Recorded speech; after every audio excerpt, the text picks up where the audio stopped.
Welcome to Real Estate Coaching Radio, America's #1 trusted resource for realtors who demand authentic, real-time coaching. Starring award-winning real estate coaches Tim and Julie Harris. Get ready for unfiltered, full-strength honesty about what is truly working to get you into action and make you money in this new real estate boom. Now to our hosts, Tim and Julie Harris. And welcome back to Real Estate Coaching Radio. We are broadcasting live from lovely Austin, Texas. So I had a fun email this morning. Somebody asked how often we broadcast live versus doing a replay, and the answer is about 90% of the time we're doing a live broadcast. So all the stumbles, the foibles, like what I'm doing right now, you get to hear all of that. So we are broadcasting live from Austin, Texas. Now, we do run replays like we had for the previous 2 radio shows, and we do that when Julie and I are doing live events, as we just did in Austin, Texas. We did a live event for a group of sales professionals, and it went very well. The topic was a whole bunch of different things, but we really focused in on the DISC personality styles. And Julie, that was a lot of fun, don't you think? It was a lot of fun. It's always great to help people and see the light bulbs go off over their heads, and you know, I'll be interested to hear the follow-up on what they did with what they learned. So, yeah, it was really fun. What was most interesting, I think, was the fact that these were not real estate people. These were people in a totally, completely unrelated industry, and the information that we've been teaching all of you guys how to become absolutely killer salespeople in real estate. It translates to really any industry, and it's kind of an interesting concept for some of you to embrace, that the education that you're hopefully getting from listening to our radio show and the coaching clients, the education you're getting from your coach, it is really transferable to virtually any other industry you might consider in the future, or maybe a business you want to invest in. You can go in with the knowledge that you're gaining here, you can go and maybe consider, well, do I really want to invest in this company or not? Let's look what their business practices are. Let's see if their values as a business align with the ones that you are adopting and adapting by being attached to us. So, I mean, it's interesting, isn't it, how absolutely varied this type of information is, especially the DISC personality stuff. We've done a lot of radio shows on that topic, and you guys go back and listen to them. If you've not really mastered it, if you've just been exposed to it once or maybe even twice, maybe even you've taken a test and you think you've got it, I bet you don't even come close to getting it. You probably get just maybe the surface level understanding of it.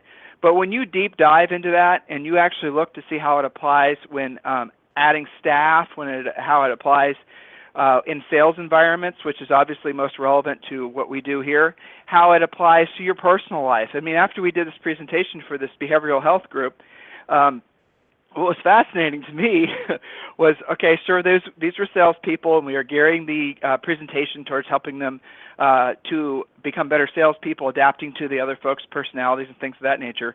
But the questions we had after the presentation were fascinating, because I had 2 ladies that came up to me and asked, or actually thanked us for having helped them understand why they had so many dysfunctional personal relationships with men in particular.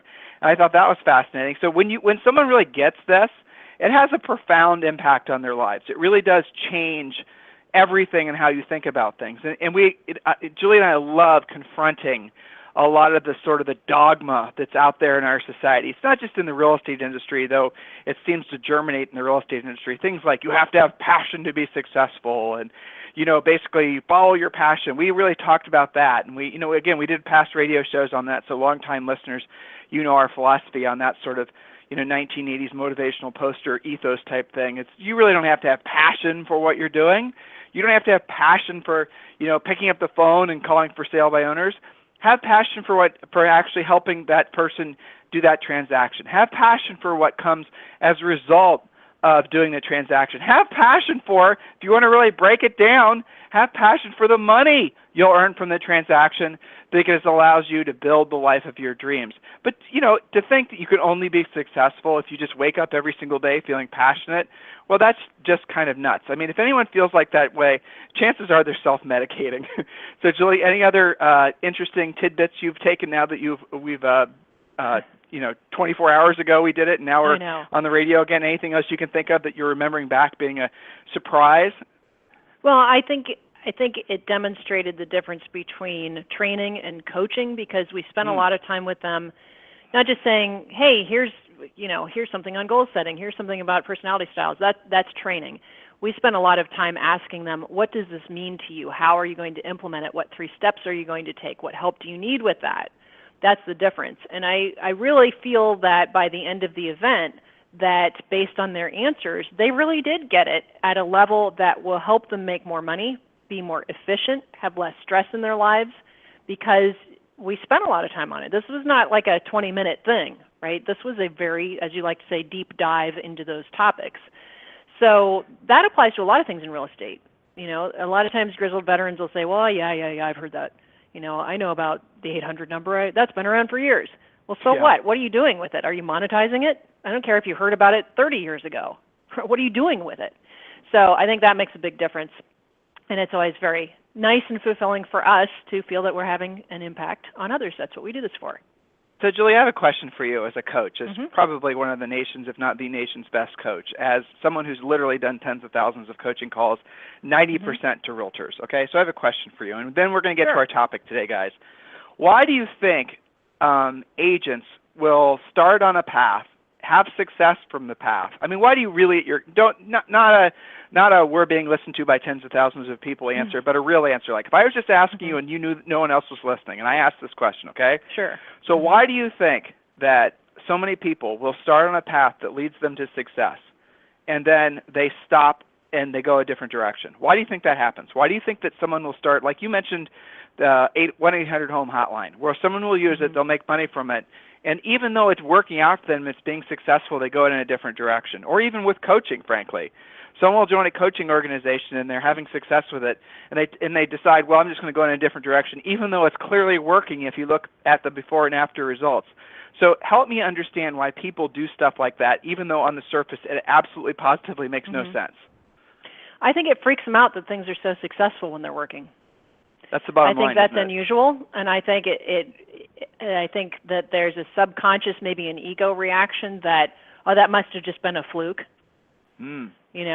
And I think the other thing is, and that's not for everybody, I think for some people they get so overwhelmed with the success that it kind of burns them out on some level, and then it's like, okay, I got to go do this all over again, almost like a limiting, like the book The Big Leap, where you talk about, or where the author talks about hitting that limit and then being uncomfortable with it and subconsciously knocking yourself back to the comfort level. So I think a lot of the answer is not something that anybody would actually say. I think that what it is a subconscious reaction to their success and being uncomfortable with that. No, I totally agree with you. So basically they're seeing themselves be successful, maybe for the first time ever. And, I love what you said, because it is true. And that success maybe is something they don't maybe feel like they deserve, or maybe they don't believe that they can have it long term, and so they manifest that. And so a lot of people will have success, have a good month or two, and then all of a sudden they'll be back where they started 60, 90 days ago. So, guys, when we say it's 90% mindset and it's 10% skill set, we mean it. It is 90% mindset. I wouldn't have necessarily, Julie, would you have said that 10 years ago? No. Yeah, I wouldn't have either. Definitely I would have said, the other way around. As you build your skills, it's easy to believe that something's not happening because you just need more skills. And at some point you might be right, but ultimately when you've got the skills figured out, and even on the path to doing that, it's in your head. I was, dare I say, picking on, but holding accountable, we'll say, a coaching client earlier today. Because he has a goal of setting a listing appointment a day, which means ultimately he'll be going on a listing appointment a day. Absolutely, without a shadow of a doubt, has the skill to do that. And so we were talking about, all right, so what's the goal on the appointments? And he said, well, my goal is to take 75% of them. And I'm like, really? Your goal is to get a C? Yeah. Really? Okay, no, it's a mindset. Your goal is to take all of them. Now, that assumes that you're doing a good job pre-qualifying and going on appointments that you can and should be taking. So there's the accountability issue too, right? So if you want to avoid pre-qualifying and doing all the steps you should be doing, well, you can allow yourself to do that by saying, well, I take about half of them, and being okay with that. You shouldn't be okay with that. So that gets back to the mindset, 90% mindset, 10% skill. And probably for the people that have the best skill, it gets down to more like a 99% mindset, 1% skill, because they're at that unconscious competence level. So it gets down to what's happening in their head. It is. It is interesting though, Julie. It's especially when you're in front of that group yesterday, not our normal crowd, right? And we're looking out at what could have been the same faces. They could have just been, dozens of agents, but there are dozens of people, in behavioral health industry. And of course they had I shouldn't have been surprised, and I guess I wasn't, but of course they had the same mindset issues. And it did occur to me that at the end of the day, we will only allow ourselves to have the pleasure in life, to have the success in life, to have the things in life that we allow ourselves to. Mm-hmm. We like to convince ourselves that there's something external. Oh, the this or the that, the system, the whatever. But the reality of it is, guys, and I know that all of you have been exposed to this thinking before. At least you've touched on it. Maybe you've read a book, you've heard somebody say something along these lines. Of course, if you guys are more advanced in this space, you'll have read Napoleon Hill's Think and Grow Rich. And if you haven't, by the way, we'll give you a free copy. Just request a free coaching call at freecoachingcallsforagents.com. But Julie, at the end of the day, it truly is about how you think and how you allow yourself to consistently think and to think bigger and to not allow yourself to think that being complacent is okay. Constantly challenging yourself. Waking up every day and not being satisfied with whatever you did yesterday. Now, again, I get it. Some of you are thinking, as we say this, that's not sustainable, right? At some point, you're going to reach a threshold. You will. It's called when you're dead. But up to that point, you should always be trying to improve every aspect of your life. Because you can't, see, this is a little misnomer, and I had this little epiphany, guys, from, it's just the same as Jules, having tens of thousands of coaching calls. And we're not exaggerating, by the way. I mean, we're not, when we say we've had tens of thousands of coaching calls, we mean it quite literally. Half-hour coaching calls with sales professionals, and we've done this for, over a decade. And we did it for hours and hours and hours a day. And now, fortunately, we have coaches that are doing the same thing, and we've limited our schedules.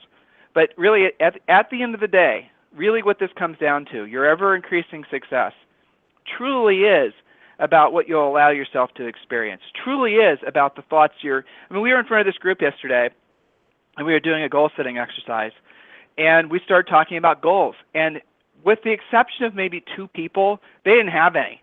Now, they thought they did because they would basically say, well, one day I want to do this. Well, okay, when's one day? Don't know. When's this? When's that? They don't have any specific goals. They don't have any.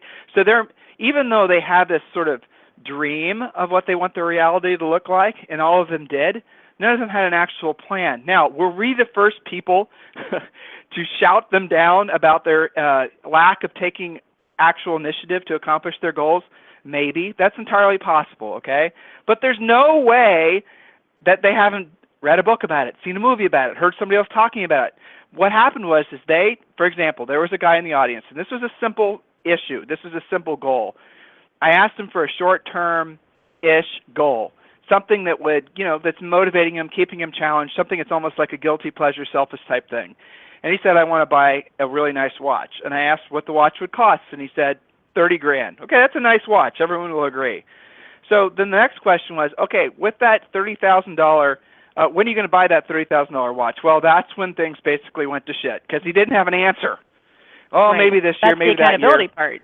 Right, when pigs fly. So then the next question would be is if you have a specific goal of buying this watch, the guy's name was Mark. So Mark, if you had the specific goal of buying that watch, and that's something that you really, really want to do, why wouldn't you have set a date as to when you're going to accomplish it by?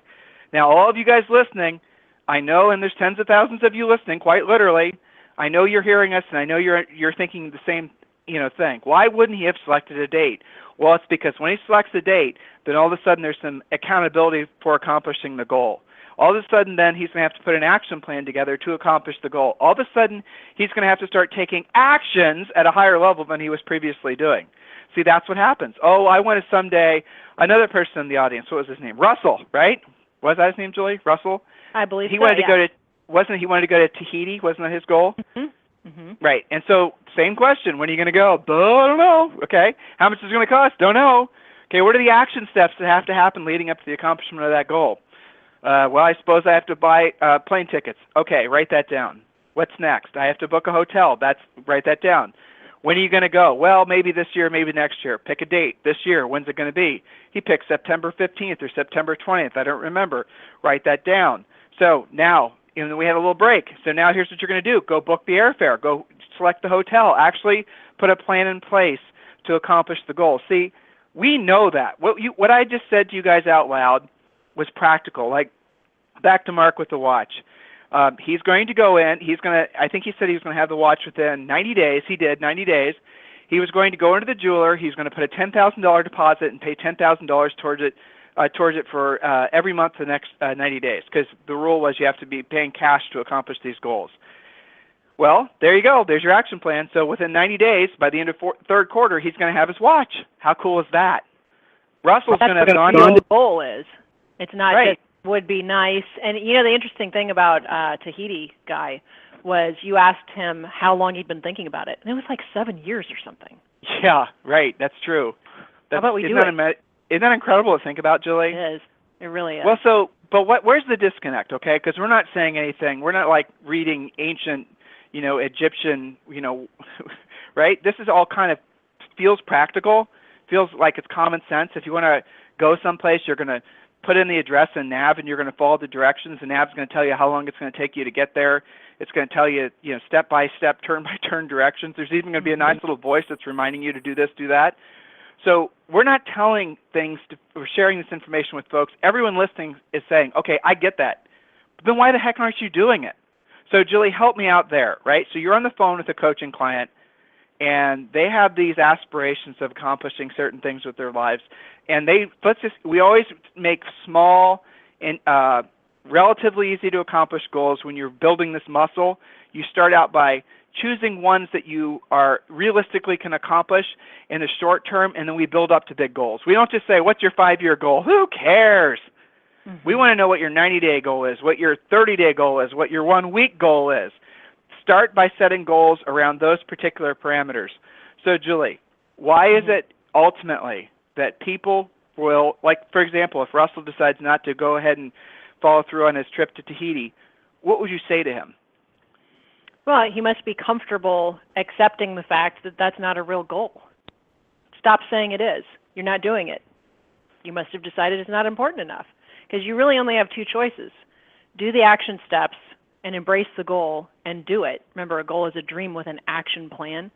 Or stop claiming that it's important to you. Which is it? What happens living when in the gray area is the stress. When you set a goal, you're accountable to that. And I think that's what people avoid the most. Well, when you set a goal, guys, that's one thing. You all have done that before. When you put in action, so what are the elements of the accomplishment of a goal? It's you have to choose a completion date, right, when it's going to be accomplished by. And if it's a big, big goal, it could be a series of small goals. Like, for example, if you want to save $1 million. Well, you can't just say save $1 million. Well, you could, hypothetically, save $1 million in 5 years or whatever the goal is. Well, why don't you make it more practical? So to save $1 million in 5 years, you have to save a certain amount of money every single year. You have to save a certain amount of money every single month.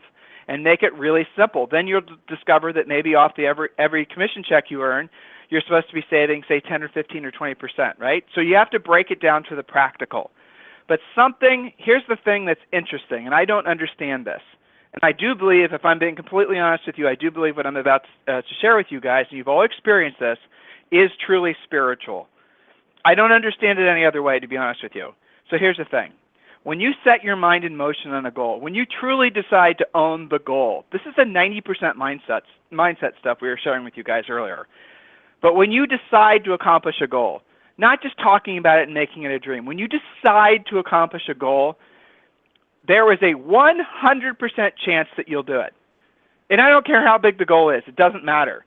Whatever you put in place as your particular goal, you will accomplish it. But here's the weird, spiritual, don't quite understand it part of this.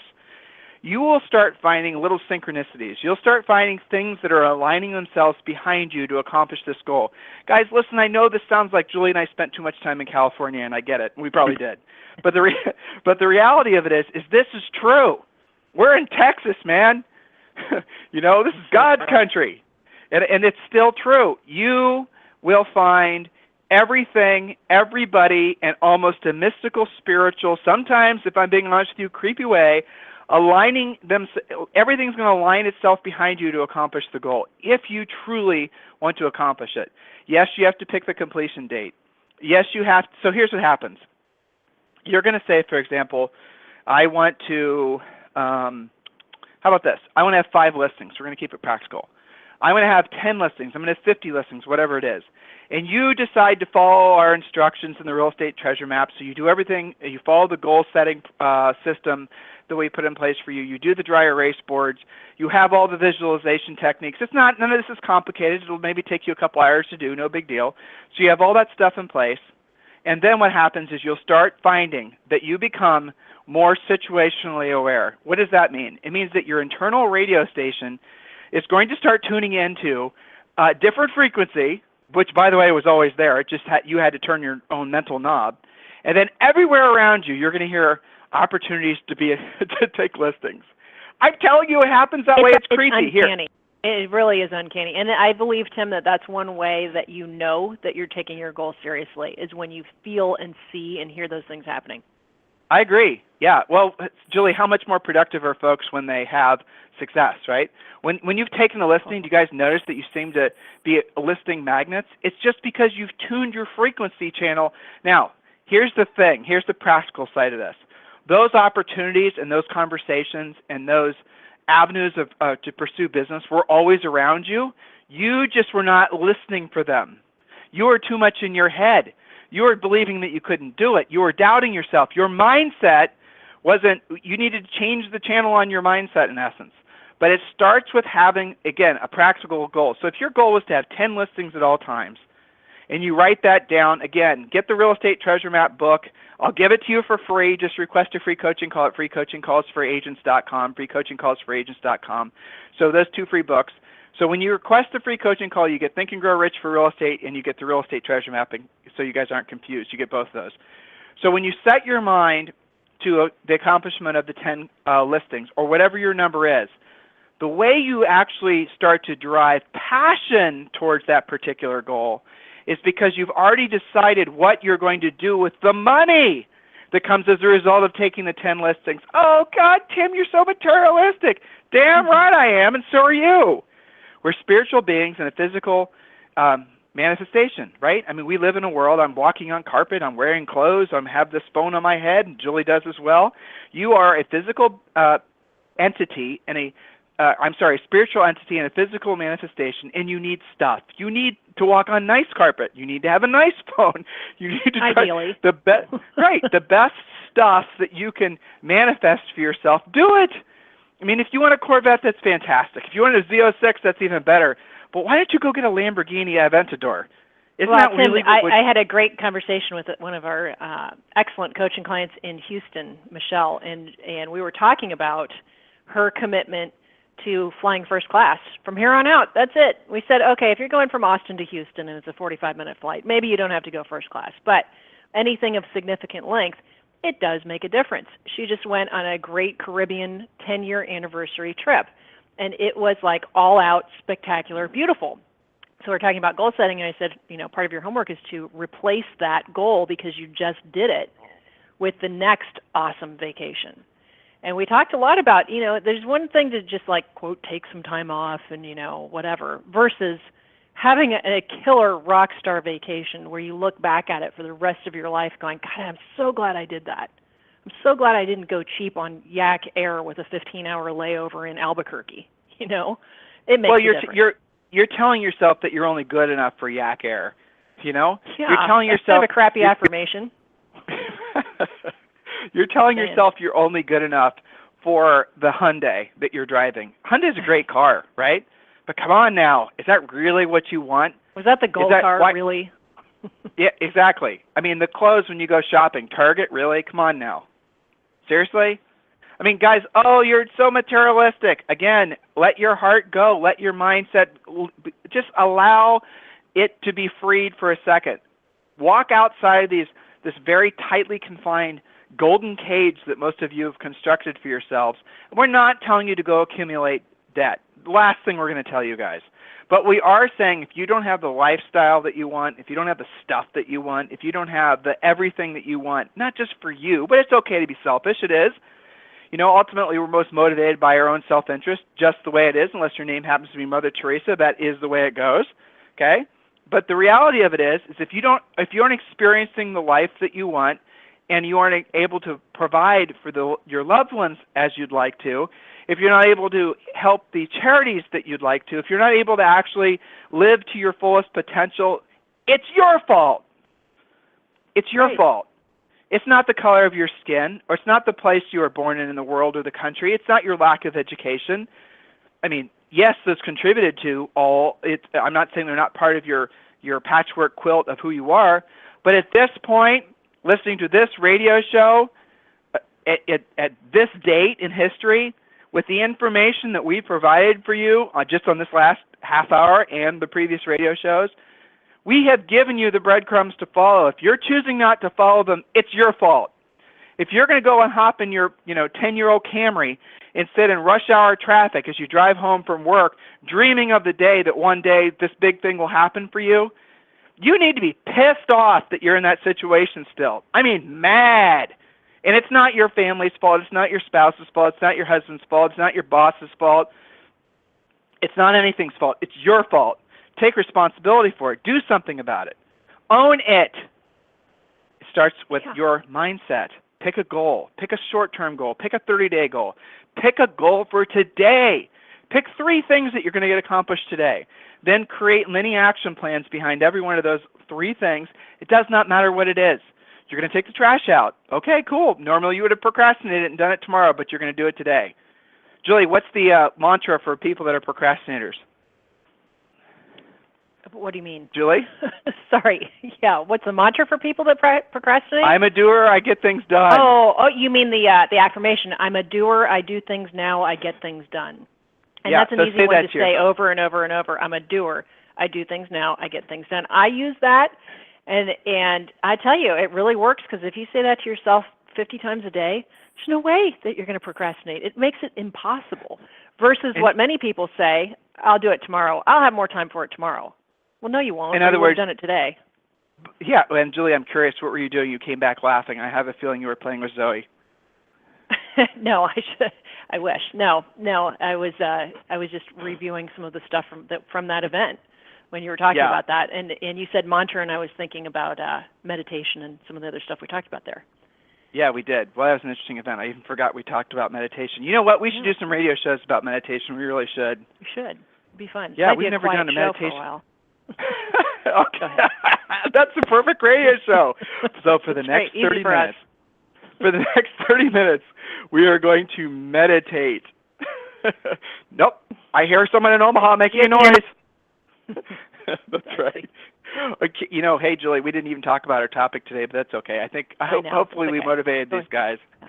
Guys, we're about to go into a new month.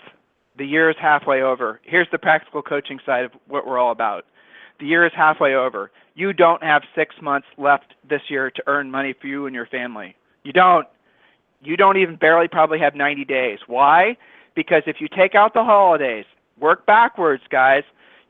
December for most of us is all about family and whatever, right? So maybe you're lucky and you get a week's worth of work done in December.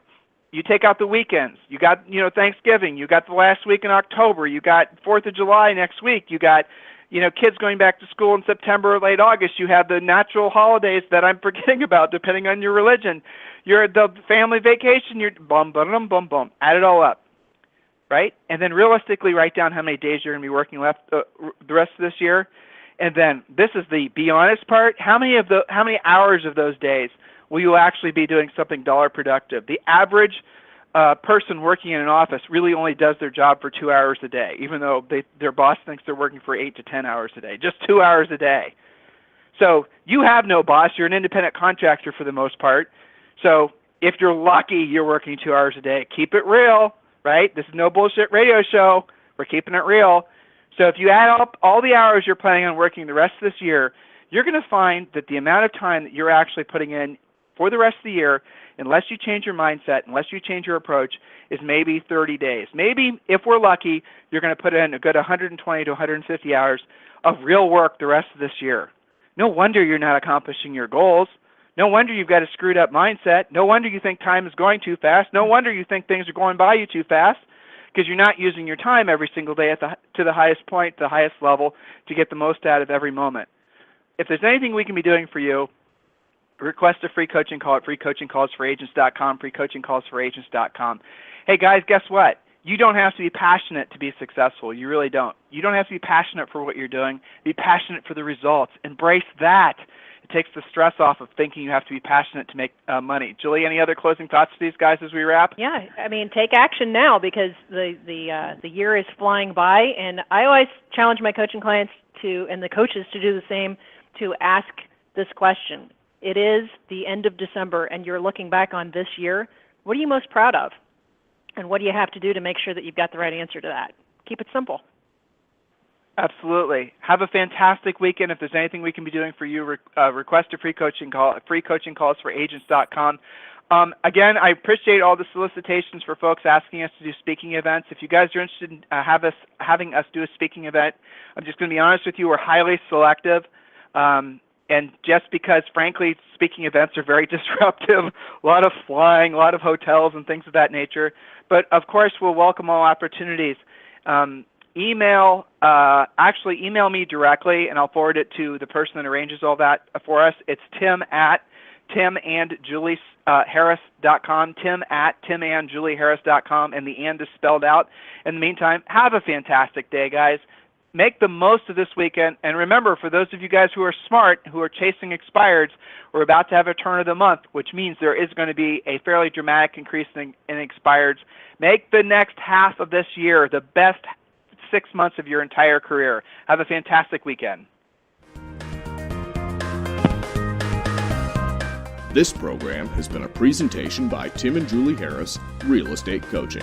For more information on our real estate coaching and training programs, visit our website at timandjulieharris.com. Remember to tune in weekdays at noon for upcoming shows, and until next time, thank you for listening to Real Estate Coaching Radio with Tim and Julie Harris.